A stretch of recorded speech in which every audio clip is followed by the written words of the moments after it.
Hey, what's going on, people? So I decided to make a video.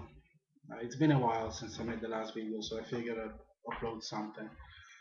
And this one is in regards to a video that I made a while back. It was in regards to racism, and in that video I explained that it is not in the best interest of black people to debate issues of race with white people because the realities that we face when it comes to the issue of racism are very different, especially between blacks and whites. We are on completely different ends of the spectrum. And the way we even view the very concept of racism, the way we define it, is different from the way they would define it. And this is obviously as a result of the difference in experiences that black people and white people have when it comes to that particular issue. And I had a lot of feedback. I expected it. Some black people understood where I was coming from. Some white people understood where I was coming from. Some white people accused me of being racist or whatever. But anyone that watched the video and actually took time to listen would understand. That being said, I felt like making a video today actually, and it was in regards to that issue, the issue of racism, what causes it, and how it could be resolved. The thing that people fail to understand when it comes to racism is that there is more than racism is not just a single term. In the real world, there are two different types of racism. There is unconscious psychological racism, which for the most part we're all guilty of. And then there is conscious ideological racism, which is the root of the problem for most people. Now, the difference between the two is simple. Unconscious psychological racism stems from human instincts. It's our natural human instinct to go towards that which looks like us. It's called the tribe mentality. You know, people will tend to gravitate towards people that they feel they share things in common with, a common culture, a common appearance, a common belief system. And this is common throughout the world in different cultures, in different nations. Obviously, a result of such behavior is the tendency of people to separate themselves in groups, meaning, okay, these are my people with my culture and my looks, and this is them. That right there causes a pseudo racist mentality, not necessarily in a bad way, but it could be seen as one of the root causes of it. As a result of that, people tend to develop a subconscious attitude towards other races that is different from how they would behave towards people that look like them. Especially here in America, if a white person sees me, I mean, they may not be racist, they may not be members of the KKK or the Conservative Citizens Council or anything like that, but they may see me and without really knowing who I am, they may already have certain ideas about me. And this may come from things that they saw on TV, things that they've heard other people of their race say over time as they were growing up. They wouldn't know who I really am or where I come from. I'm not African American, and I really don't fit the stereotype if you get to know me. And that's the same mentality that some black people have when it comes to white people. We may see a white person, and especially blacks, and this is true, we tend to assume that most white people are racist on sight until we talk to them. And then if we get to have a reason to believe that the white person is cool, then that's fine. But a lot of black people deep down inside have a little bit of mistrust when it comes to whites. And obviously that's a result of the history and as a result of the experiences they had and the things they may have heard growing up. This form of racism is not always negative. It can be negative if it's taken to extremes. Ultra nationalistic attitudes or extreme jingoism. It can cause, how do you say it, a sense of racial insensitivity, cultural insensitivity to be more correct. But it can be fixed over time with knowledge and education and exposure. People that get exposed to different cultures and different races and different ideologies tend to, you know, grow out of that mentality over time. The second type of racism, which is what I will be talking about the most, is ideological. And this is done, this is basically done as a It's not a reaction, but an action. It's something that's developed over time. I believe that it stems from subconscious racism, but then instead of people to grow out of that mentality, they grow into it. And that creates ideological racism. That's where the problem lies. And in this case, ideological racism is used to justify horrible things or used to justify injustices or rationalize things that are not fair. And that's the thing. Before we can even discuss the issue of race, we need to realize the difference between these two types of racism.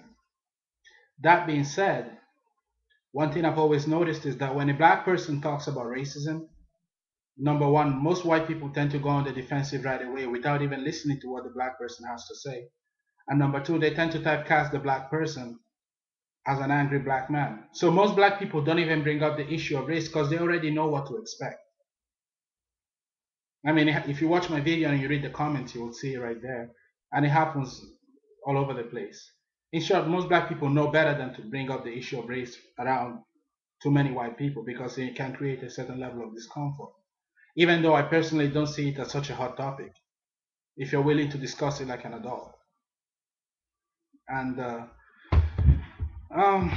that's really where the problem lies for most of us. It's just the fact that there are people who are willing to take these beliefs that they've developed growing up or that they may have developed through external influences and turn them into action.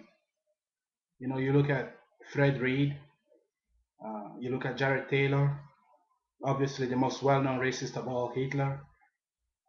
All of these people basically took those subconscious beliefs and turned them into a belief structure that essentially guided the rest of their adult life. And the end result was for the most part negative. But that's not really the issue here.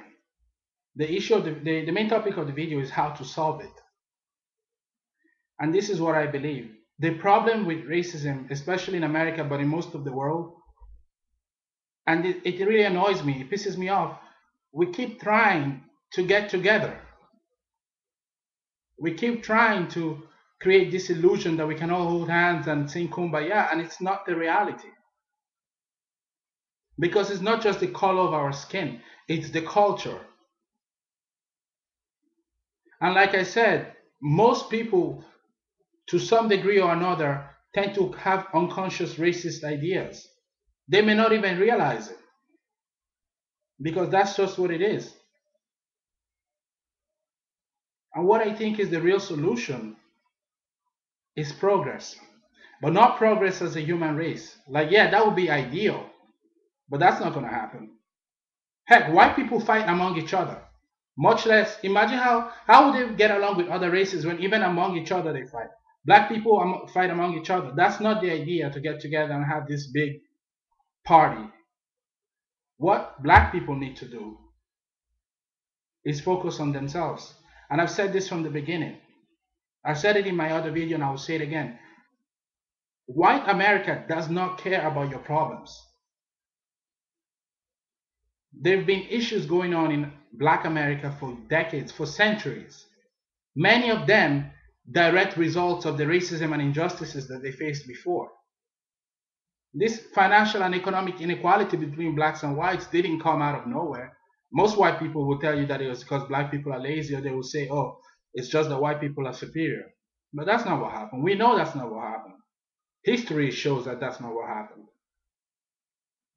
You take a group of people, treat them as third-class citizens, deny them the rights that you have, feed them nothing, deny them an education, deny them a way to make livelihood, deny them a way to acquire wealth.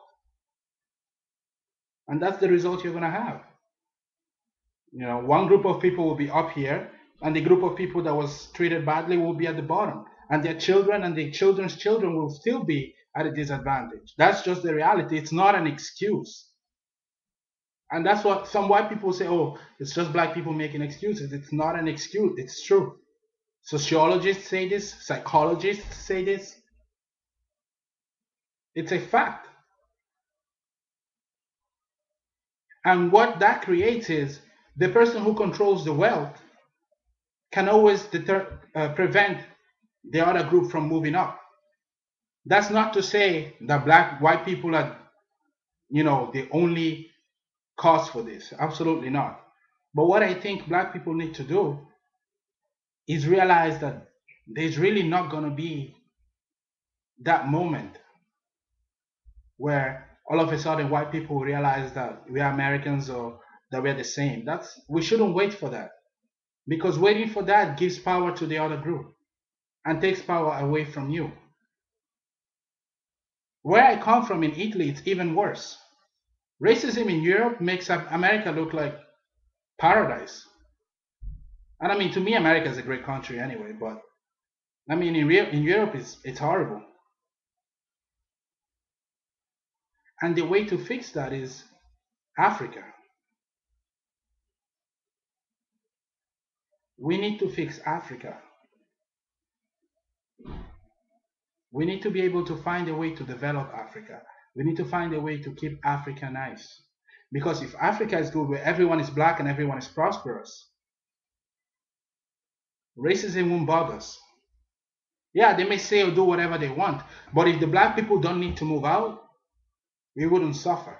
And I'm not trying to say that people should go back to Africa or they should try and become ultra nationalistic or whatever. No. But people should think more in terms of, you know what? We can't keep waiting for these people to make a decision. We need to make a decision for ourselves. And that's not to say that there aren't forces that will try and prevent that. All throughout history, especially in America, there were many communities of black people that were doing really, really well. In Tulsa, Oklahoma, and all those other black Wall Streets. At a time when many white people were not really making money, I mean, yeah, there was a small class of people making money, but the vast majority wasn't. There were communities of blacks where people were successful. They had their own microeconomy, they supported themselves, they patronized themselves and their businesses, they offered services to each other. So they created an economy that was very, very prosperous, and people were happy. Many of these historically black colleges produced a lot of remarkable minds. Take that mentality and repeat it. That's the first step. Because if you're prosperous and you have enough power and enough wealth to control your destiny, then racism from another race can't really affect you too much. They may affect you with the laws, they may affect you with law enforcement agencies. That's what they did in the past. But if you can keep that mentality and increase it to a continental level in Africa and abroad, you'll be fine. That's what China is doing now. Mao came and basically forced a huge change on that country. And now they're becoming more westernized and more capitalist, but they're doing everything in-house. The money that their businesses generate all over the world goes back to China. And as a result of that, they're growing. Africa is bigger than China, size-wise, not population-wise, before you kill me. And Africa has more natural resources. A country like Nigeria produces a ton of oil. Yet they don't even have refineries to refine the oil that they produce. They end up buying the oil almost at the same price as the country they sell the oil to. It's incredible to me. Countries that have diamonds and gold, and they shoot and kill each other to sell these things to white or European companies and conglomerates. And then they go back home to Africa and build big houses in the middle of gutters with no streets and no hospitals. And therefore, the problem continues. One race continues to benefit while the other does not. And that's what we need to change. But I'm running out of time. I'm going to continue the video in the next part.